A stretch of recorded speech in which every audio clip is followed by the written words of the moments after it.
Question आज की class का। The dean said you can have neither jam nor butter but not both. अब आप पाओगे उसने कहा कि ना तो आप जैम ले सकते हो, ना बटर ले सकते हो, ना ही दोनों ले सकते हो। या फिर कोई ये कहेगा आपसे कि भाई साहब या तो बटर लीजिए या जैम लीजिए, लेकिन दोनों नहीं मिल पाएंगे। तो आप पाओगे ऐसे सेंटेंसेस में हम ये कहते हैं, मान लीजिए आपके पास में दो ऑप्शन है, एक है ए एक बी। हम कहेंगे देखो या तो ए सही हो सकता है या बी सही हो सकता है, लेकिन दोनों सही नहीं हो सकते। यानी कि या तो ये या फिर वो, या ये। जब दो चीजों में से एक को चूज करना हो तो ईदर और का प्रयोग करते हैं, नीदर नॉर का नहीं। तो आपको ईदर जैम और बटर लिखना पड़ेगा, ना कि नीदर। ऐसे क्वेश्चन कभी कभी आ जाते हैं। ग्रामेटिकली देखोगे तो नीदर और नॉर का पेयर वहां बना रखा है, सही होना चाहिए, लेकिन हमको चीजें ग्रामेटिकली देखने के साथ साथ में सेंस क्या निकलता है ये देखना भी जरूरी होता है। ठीक है, तो सेंस पे भी काफी कुछ डिपेंड करता है, इसीलिए सेंस क्या निकल रहा है ये देखना बहुत जरूरी होता है। ठीक है भाई, तो यहाँ पे डी ऑप्शन जो आपका है वो सही आंसर होगा। Next, before it was modified the law provided with the honour. अब देखो, अब provided with the honour could take. अब देखो आप देखोगे अगर ये विथ जो है प्रेपोजिशन है, आगे दे रखा है ऑनर और कुड टेक, तो आप पाओगे कि क्योंकि ऑनर यानी कि नाउन है, सब्जेक्ट है, और कुड टेक जो कि आपका वर्ब का काम कर रहा है, ये क्या है वर्ब है, ये क्या है सब्जेक्ट है। अगर सब्जेक्ट और वर्ब दोनों आ रखे हैं इसका मतलब क्लॉज बन रही है, और क्लॉज अगर बन रही है तो उसको जोड़ने के लिए कंजंक्शन की जरूरत होगी। किसकी जरूरत होगी? कंजंक्शन की जरूरत होगी। आप पाओगे प्रोवाइडेड ऑन भी प्रेपोजिशन जैसा ही है, प्रोवाइडेड एज भी प्रेपोजिशन के तरीके से काम करता है, जनरली टू आता है इसके बाद में, लेकिन प्रोवाइडेड दैट जो होता है वो एक कंजंक्शन का काम करता है। किसका? कंजंक्शन का काम करता है भाई। ठीक है, कंजंक्शन का काम करता है। Next, as of you are here with मी।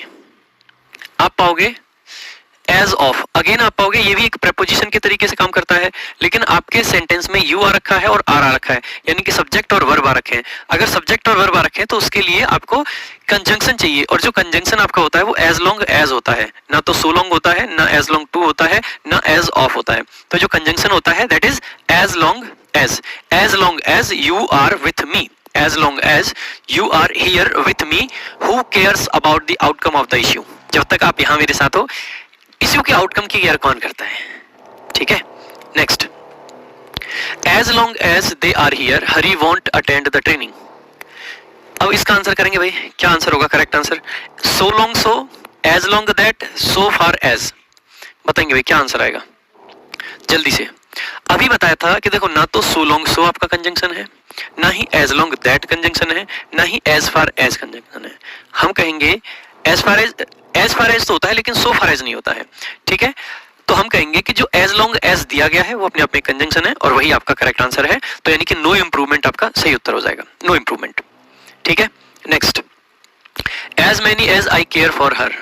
अब आप पाओगे as many as कोई कंजंक्शन नहीं होता है, as much as होता है। क्या होता है? as much as।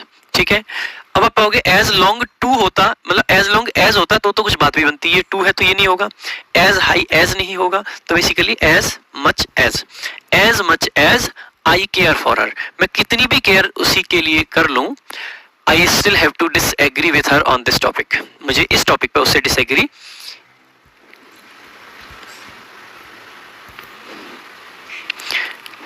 ठीक है। Next, so much as। अच्छा, इसका भी यहाँ पे इंप्रूवमेंट का क्वेश्चन है, ये इतना पार्ट इंप्रूव करना है आपको। so much as you are their class teacher, you are responsible for their performance in the examination। तो आप कहोगे कि सेंटेंस का मीनिंग है कि जब तक आप उनके क्लास टीचर हो, जब तक आप उनके क्लास टीचर हो, आप रिस्पॉन्सिबल हो उनकी परफॉर्मेंस के लिए। तो जब तक के सेंस में क्या लगाते हैं? As long as. तो as long as you are there class teacher. ठीक है भाई, good morning Anurag, good morning भाई, और लव यू भाई, love you. Next, as long two. देखो कितने सारे क्वेश्चन एसएससी ने इसी पे पूछ रखे, और सारे सीएचएसएल 2019 में पूछे हैं, मतलब सीएचएसएल में 2020 में पूछे गए हैं। तो आप पाओगे जैसे आपने भी एक कंजंक्शन देखा था, एज लॉन्ग एज। ये कंजंक्शन जो बना है ये बना किससे है? तो आप पाओगे कि हमने आपको सिमिली पढ़ाई थी एडजेक्टिव में। क्या पढ़ाया था? सिमिली पढ़ाई गई थी एडजेक्टिव पढ़ाते टाइम पे। और सिमिली में आपको दो तरीके की सिमिली पढ़ाई गई थी, एक तो एज वाली एज एडजेक्टिव एज, और एक सो एडजेक्टिव एज। यही दो सिमिली आपको पढ़ाई गई थी, याद होगा आप लोगों को। आप अगर इस वाले एज लॉन्ग एज को या एज सून एज को देखोगे तो देखो एज जो होता है अपने आप में यही वाला एज है, आप कंपेयर करके देख पाओगे। अगर लॉन्ग को देखोगे तो आप पाओगे तो एडजेक्टिव है, और लास्ट वाला एज ये है।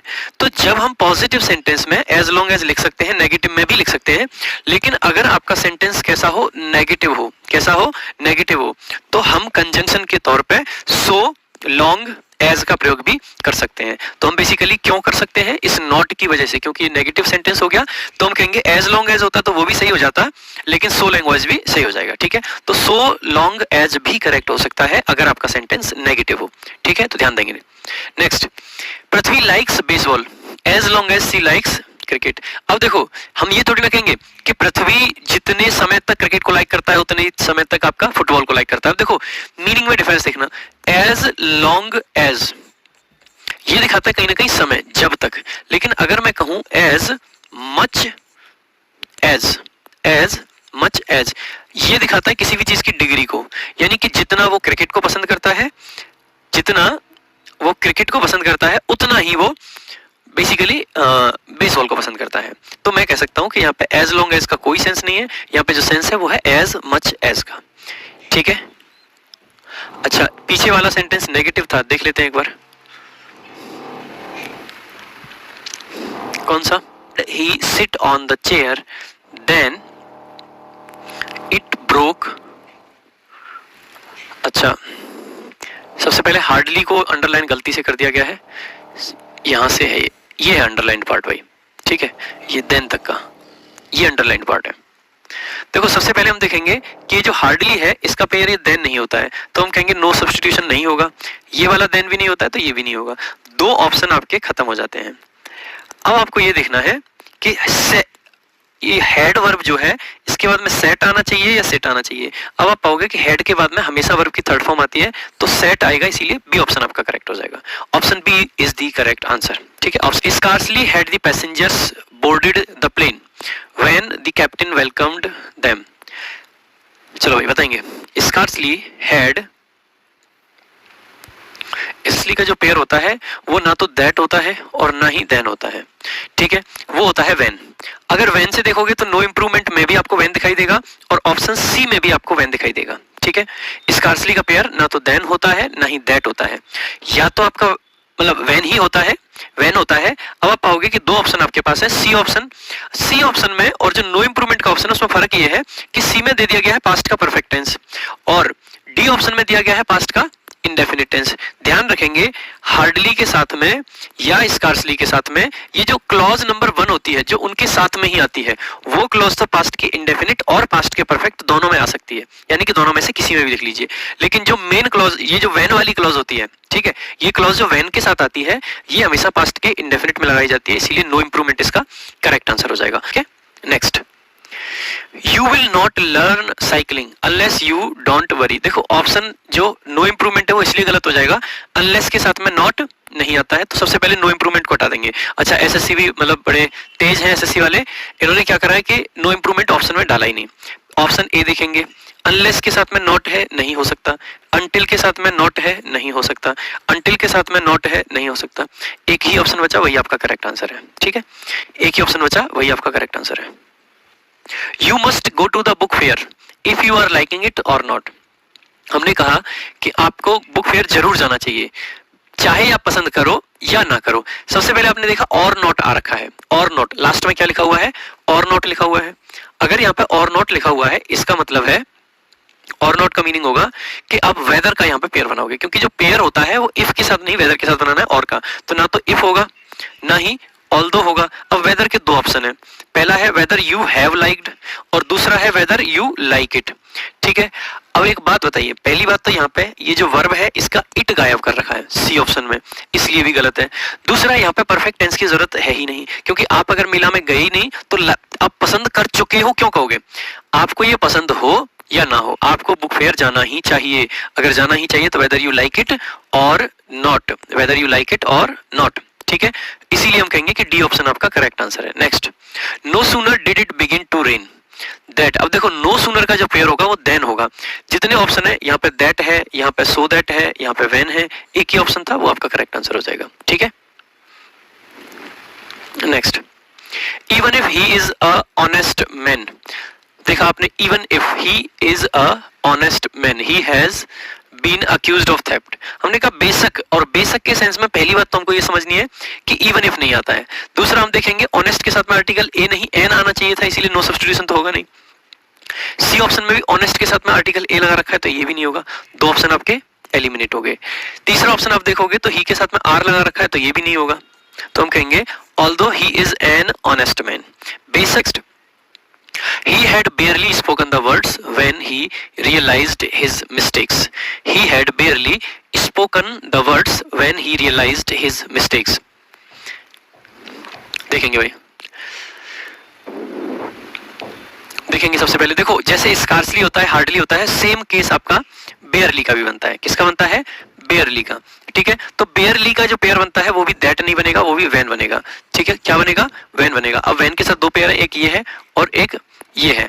अब आप देखोगे कि बेयरली के बाद में अगर आप स्पोक लगा रहे हैं तो आप पाओगे कि यहाँ पे जो हेड था उसके हिसाब से स्पोक आपका गलत हो जाता है, इसीलिए डी ऑप्शन भी गलत है और नो सब्स्टिट्यूशन आपका करेक्ट आंसर हो जाएगा, यानी कि नो एरर आपका करेक्ट आंसर होगा। ठीक है, नो एरर आपका करेक्ट आंसर होगा। It would be wise to accept the company's offer lest you should regret it. हमने कहा कि कंपनी का जो ऑफर है उसको एक्सेप्ट करना बहुत अच्छा डिसीजन होगा, वाइज होगा। ठीक है, लेस्ट नहीं तो आप क्या करोगे? रिग्रेट करोगे, यू शुड रिग्रेट इट। आप यहाँ पे देखोगे लेस्ट के साथ में नॉट नहीं आना चाहिए, लेस्ट के साथ में नॉट नहीं आना चाहिए, लेस्ट का जो पेयर होता है वो वुड नहीं शुड होता है, तो आप पाओगे कि नो इंप्रूवमेंट यहाँ पे भी सही आंसर होगा। Next, she has no other hobby but that of collecting coins. She has no other hobby but that of collecting coins. She has no other hobby but that of collecting coins. कल आपको एक बात बताई थी कि जो other होता है, अदर, इस अदर का जो पेयर बनता है वो देन बनता है। क्या बनता है? देन बनता है भाई। क्या बनता है? देन बनता है। आप पाओगे कि अदर का पेयर यहाँ पे बट बना रखा है, ये गलत हो गया। अदर का पेयर यहाँ पे बट बना रखा है, ये गलत हो गया। यहाँ पे नो और एनदर आ ही नहीं सकते क्योंकि एनदर में बेसिकली आर्टिकल होता है, नो के साथ में ये आर्टिकल नहीं मैच करेगा, तो no other hobby than that of collecting coins. Option D is the correct answer. Option D is the correct. The assignment was so difficult for Mohit to do on his own. अब आप पाओगे so difficult है, आपको बताया था कि ये जो इन्फिनेटिव होता है, असाइनमेंट मोहित के लिए इतना डिफिकल्ट था कि वो कर नहीं सकता था, नेगेटिव सेंस आता है, तो ऐसे केस में हम कहेंगे ना तो सो आएगा और सिर्फ आपका क्या आएगा? टू का प्रयोग किया जाता है ऐसे सेंटेंसेस में। तो the assignment was too difficult for Mohit to do. ठीक है, to do. Next, this college is not only equipped with the best laboratories but also has the most competent staff. अब देखो, आपने देखा है कि not only और but also का पेयर आपको बनाया है। ठीक है, not only और but also का पेयर है। ठीक है, पहले आप यहां देखोगे and also, ये गलत है, कॉलेज के हिसाब से have गलत है। ठीक है, अब आप पाओगे कि यहाँ पे सिर्फ बट रह गया है, ओनली हटा दिया, तो ये भी गलत है। नो इंप्रूवमेंट आपका सही आंसर है, no improvement is the correct answer. ठीक है, next, unless Arjun takes a taxi he will not reach the airport in time. हमने कहा कि अगर अर्जुन ने टैक्सी नहीं ली तो वो एयरपोर्ट टाइम पे नहीं पहुंचेगा। ठीक है, सबसे पहले देखेंगे दो क्लॉज सेंटेंस में है, हाउएवर से हम दो क्लॉज नहीं जोड़ते क्योंकि ये एक एडवर्ब होता है। अर्जुन के हिसाब से टेक्स आना चाहिए, टेक नहीं। अनलेस अर्जुन टेक नहीं, टेक्स होना चाहिए, जो कि ओरिजिनली सेंटेंस में दे रखा है। नो इंप्रूवमेंट आपका सही आंसर है। ठीक है, no improvement is the correct answer. Next, have you any idea where is Anaya? Have you any idea where is Anaya? देखो, हैव यू एनी आइडिया, अब आप पाओगे कि ये जो वेयर है, क्या ये हमने क्वेश्चन पूछने के लिए यूज किया है या हमने एज कंजंक्शन यूज किया है? तो आप पाओगे, देखो, एक क्लॉज ये है यू वाली, यू और ये हैव वर्ब के साथ, एक क्लॉज अनाया और ये इज वाली है। मैं कहूंगा दो क्लॉज हैं, अगर दो क्लॉज हैं तो ये जो डब्ल्यू एच वर्ड है ये कंजंक्शन के तरीके से आया है। अगर ये कंजंक्शन के तरीके से आया है तो ऐसे केस में इसके साथ इंटेरोगेटिव स्ट्रक्चर नहीं असर्टिव स्ट्रक्चर बनता है। तो पहली बात तो अनाया के साथ में वर नहीं आएगा, ये गलत है। नो इंप्रूवमेंट इसलिए गलत है क्योंकि स्ट्रक्चर गलत है।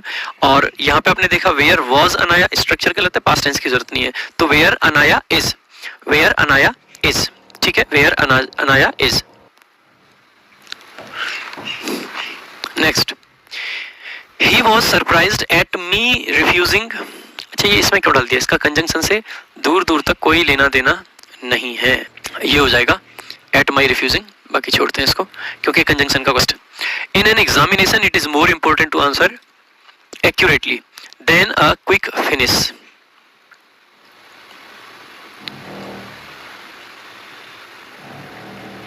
चलो ये बताओ,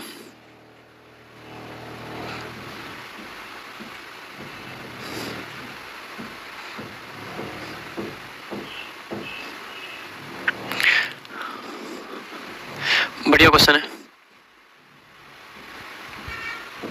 देखो, सेंटेंस को समझने की कोशिश करना। ये जो देन है ना मेरे भाई, देन आपने देखा होगा कि हम जब कंपैरिजन करते हैं तो सेम चीजों का कंपैरिजन करना चाहिए। तो हम कह सकते हैं कि कंपैरिजन जब सेम चीजों का करते हैं तो इसका मतलब है कि देन के साथ में भी हम सेम रैंक स्ट्रक्चर फॉलो करेंगे, करेंगे कि नहीं? सेम रैंक स्ट्रक्चर फॉलो करेंगे। तो इसका मतलब है अगर देन के पहले हमने क्या लगाया है? आंसर करेक्टली या एक्यूरेटली। इसका मतलब है अगर इसके पहले वर्ब और एक एडवर्ब आई है तो देन के बाद में क्विक फिनिश जो कि एक नाउन फ्रेज है वो नहीं आएगा, तो नो इंप्रूवमेंट को हटा दो। यहां पे क्विक फिनिशिंग ये भी गलत हो गया। आप यहां पे पाओगे सी ऑप्शन और डी ऑप्शन, दो ऑप्शन आपको मैच खाते हुए दिखाई देंगे। ध्यान रखना, जब भी देन के बाद में आपको इन्फिनिटिव को रिपीट करना हो, जैसे यहाँ पे आपने पूरा इन्फिनिटिव लगा रखा है, जब भी देन के बाद में, एंड के बाद में, और के बाद में इन्फिनिटिव को रिपीट करना हो तो ऐसे केस में ये वाला जो टू होता है हम इसको अक्सर करके ड्रॉप कर देते हैं और इसको लगाना प्रेफर करते हैं। ठीक है, मैंने फिर कहा है कि प्रेफर करते हैं, यानी कि ये सेंटेंस सही है। बाई चांस ये ऑप्शन में ना होता तो हम सी को भी लगा सकते थे, क्योंकि हमको हमेशा चूज करना होता है जो बेस्ट ऑप्शन होता है, और बेस्ट यहाँ पे डी है ना कि सी। नेक्स्ट, अगला क्वेश्चन है, Shyamalan's movie the sixth sense starring Bruce Willis was a great success but does not win. अब आप पाओगे कि बट कंजंक्शन लगा रखा है, आगे अगर पास्ट का टेंस है तो पीछे भी पास्ट का टेंस रहा होगा, अगर पीछे भी पास्ट का टेंस रहा होगा तो आप पाओगे कि डज नॉट नहीं डिड नॉट विन आएगा, डिड नॉट विन आएगा, यानी कि डी ऑप्शन आएगा। डी बोल रहा हूं।